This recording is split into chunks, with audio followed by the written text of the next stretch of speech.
अस्सलामुअलैकुम। मैं उम्मीद करता हूँ कि आप सब दोस्त खैरियत से होंगे। अच्छा जी, आज हम बटन क्वेल के ऊपर बात करने वाले हैं।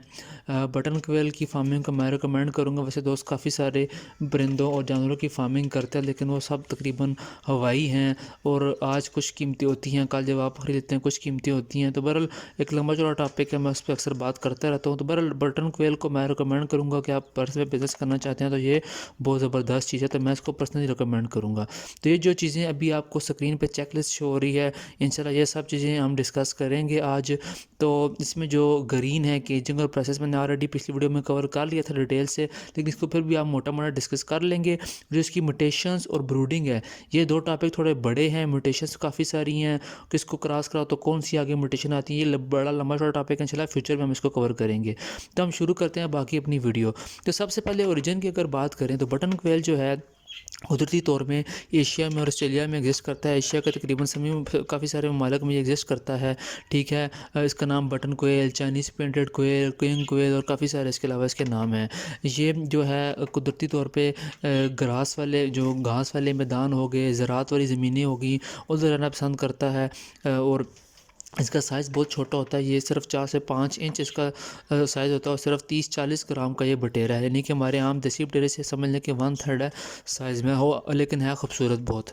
तो ब्रीडिंग की अगर इसकी बात करें तो ये सिर्फ 60 से 70 दिनों में अंडे देने के काबिल हो जाता है, फुल तैयार हो जाता है। और इंक्यूबेशन पीरियड सिर्फ इसका सिर्फ और सिर्फ 13 से 14 दिन का इंक्यूबेशन पीरियड है। हम तो ब्रूडर में ही इसके अंडे निकलवा के, सॉरी इंक्यूबेटर में ही अंडे रखवा के निकलवाते हैं। वैसे ये खुद भी बैठ सकता है, लेकिन कम बैठता है, वैसे बैठ सकता है। तो इंक्यूबेशन 13-14 दिनों की है सिर्फ, और ब्रीडिंग एज मैंने बताया बहुत जल्दी ये मैच्योर हो जाता है। लाइफ स्पैन वैसे इसका जो है कैप्टिविटी में 10 साल के राउंड अबाउट होता है। ये बड़ी सरप्राइजिंग बात है, क्योंकि ये 60-70 दिनों में, कि 2-2.5 महीने में रेडी हो रहा है, मैच्योर हो रहा है, और फिर भी लाइफ स्पैन 10 साल है इसका कैप्टिविटी में। तो ये काफ़ी सरप्राइजिंग चीज़ है। तो केजिंग वैसे मैंने पिछली वीडियो में पूरी वीडियो बनाई थी जब मैं केजेस की सफाई कर रहा था और डिटेल्स डिस्कस किया था, पर फिर भी मोटा मोटा बता दूँ, मैंने एक पेयर को 1.5 बाई 1.5 का साइज़ दिया हुआ खाने का, और उनके लिए मोर देन इनफ है 1.5 बाई 1.5 का खाना। बाकी कॉलोनी में भी रख सकते हैं, पेयरिंग में भी रख सकते हैं। कॉलोनी में से थोड़ा लड़ते हैं, वो थोड़ा सा देख के रखना पड़ता है। मैं इसलिए पेयरिंग ज़्यादातर रखता हूँ, कॉलोनी में मैंने कद लगाई हुई होती है वैसे एट अ टाइम। तो वेदर प्रिकॉशन की बात करें तो इसकी मज़े की जो बात है ना, मज़े की खूबी है वो ये है कि ये सर्दी भी बर्दाश्त करता है और गर्मी भी रच के बर्दाश्त करता है। नहीं कि जो हमारा पाकिस्तान का माहौल है उसके लिए बहुत अच्छा है, क्योंकि पाकिस्तान का बेशतर हिस्सा ऐसा है जहाँ पे गर्मी भी दबा के पड़ती है और सर्दी भी दबा के पड़ती है। तो गर्मी के लिए भी बहुत अच्छा है, सर्दी में भी बहुत अच्छा है, बर्दाश्त करता है। गर्मियों में सिर्फ मैंने क्या किया, थर्मोपोल लगाया वो ऊपर, ताकि डायरेक्ट हीट वगैरह ना आए, इनको सही थोड़ा सा बस का केयर करता हूँ, बच जाता है। सर्दियों में आपने क्या करना है कि इसको डायरेक्ट ठंडी हवा से बचाना है। मैंने इनके केजेस को सही पूरे शेड को पहले शापर से कवर किया, और फिर पूरे सारे केजेस को शापर से कवर किया, और फर्दर मैंने हीटिंग के लिए 5-10 वाट की एक खाने में बल्ब भी लगा देता हूँ। अगर ज़्यादा सर्दी हो तो वो भी ऑन कर देता हूँ, या रात को ऑन कर देता हूँ। तो बाकी ये इंशाल्लाह सर्दी भी आपकी बर्दाश्त कर लेंगे।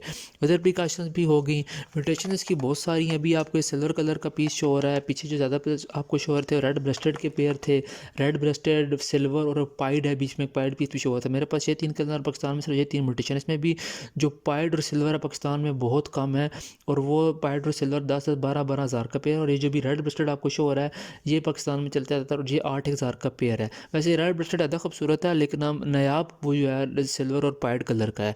तो प्राइसेस की भी होगी, क्योंकि प्राइसेस भी मैंने डिटेल से डिस्कस की थी पिछली वीडियो में, पर इसमें भी मैंने आपको बता दिया। अभी इसकी मार्केटिंग ये की कंडीशन की बात करें, मार्केट कंडीशन क्या है, डिमांड कितनी है और सप्लाई कितनी है। तो दोस्तों इस टाइम इसकी सप्लाई बिल्कुल नहीं है, यानी कि बहुत शॉर्ट है मार्केट में। कुछ अर्सा पहले तो सिर्फ 2500-3000 का पेयर होता था, लेकिन अभी शॉर्ट होने की वजह से या कम फार्मिंग होने की वजह से अभी 8-10 हज़ार का ये पेयर है। तो वैसे ग्राउंड बर्ड्स की भी खूबसूरती है कि उनकी प्राइसेस अक्सर स्टेबल ही रहती हैं। बहरहाल तो ये अभी इस टाइम जो है आप अगर करना चाहें तो आपको मिलेगा भी नहीं, बहुत मुश्किल से मिलेगा। तो मैंने कि इसकी इस टाइम मार्केट अच्छी है, ये बेस्ट टाइम है काम स्टार्ट करने के लिए। तो फिर आखिरी बात कर लेते हैं फीडिंग की।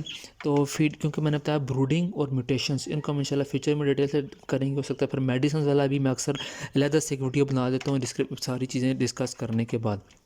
तो फीडिंग की आखिरी चीज़, फीडिंग के ऊपर बात कर लेते हैं। फीडिंग में ये है कि दोस्तों हम तो उनको मुर्गियों वाली फ़ीड खिला रहे हैं। वैसे ये जंगलात में जब होते हैं छोटे मोटे कीड़े, हशरात, फलों के बीज, दाने वगैरह मुख्तलिफ खाते हैं। तो हम क्या कर रहे हैं, एक तो मुर्गियों की जो फ़ीड होती है, अंडे देने वाली मुर्गियों की फ़ीड वो देते हैं बड़ों को जो अंडे दे रहे हैं, और जो छोटे बच्चे होते हैं उनको चूज़ों वाली फ़ीड देते हैं। मैं इस्लामाबाद की फ़ीड भी यूज़ करा लेता हूँ, नेशनल की भी यूज़ करा लेता हूँ, पर आप कोई भी अच्छी सी यूज़ करवा लें। साथ हम उनको सब्जियाँ, फ्रूट, इस तरह की जो चीज़ें होती हैं, नेचुरल सॉफ्ट फूड जिसको बोलते हैं, वो आप अंडा बॉयल करके, यानी ये चीज़ें भी आप साथ उसको खिला सकते हैं। और खाते बहुत कम है कि छोटे से तो हैं चिड़ी जितने कितना खाएंगे।